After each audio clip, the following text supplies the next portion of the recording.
Kita iman. Apa iman kita? Allah itu ada. Tidak bertempat. Tidak berjihad. Tidak berjasad. Tidak bermasa. Bukan di langit. Bukan di bumi. Bukan sebelah kanan. Bukan sebelah kiri. Maha suci Allah Ta'ala. Allah Maha Kuasa.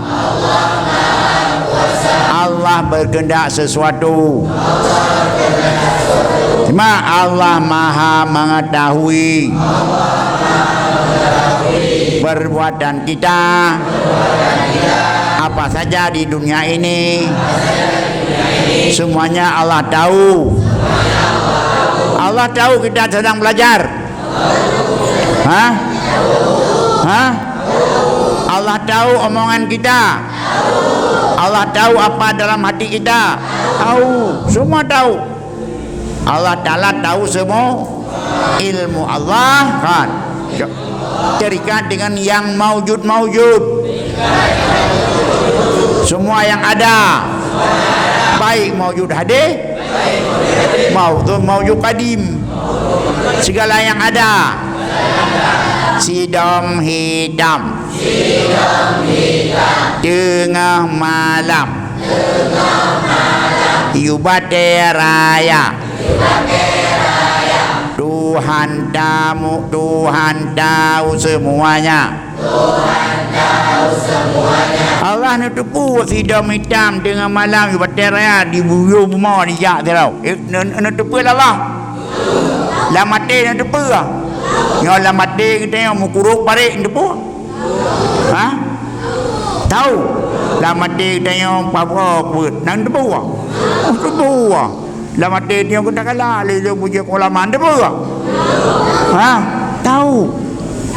Tak? Ilmu Allah, Allah Maha tahu. Mandu mana tepu? Mandum jelas. Mandum terbuka. Sidom hitam tengah malam, yubate raya. Allah tahu semua. Desas-desus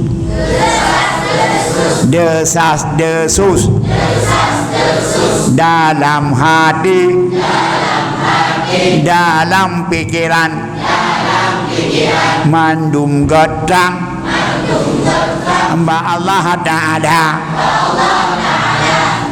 Walaupun tatom tapegahana padarakan memandum terang Mbak Allah Ta'ala.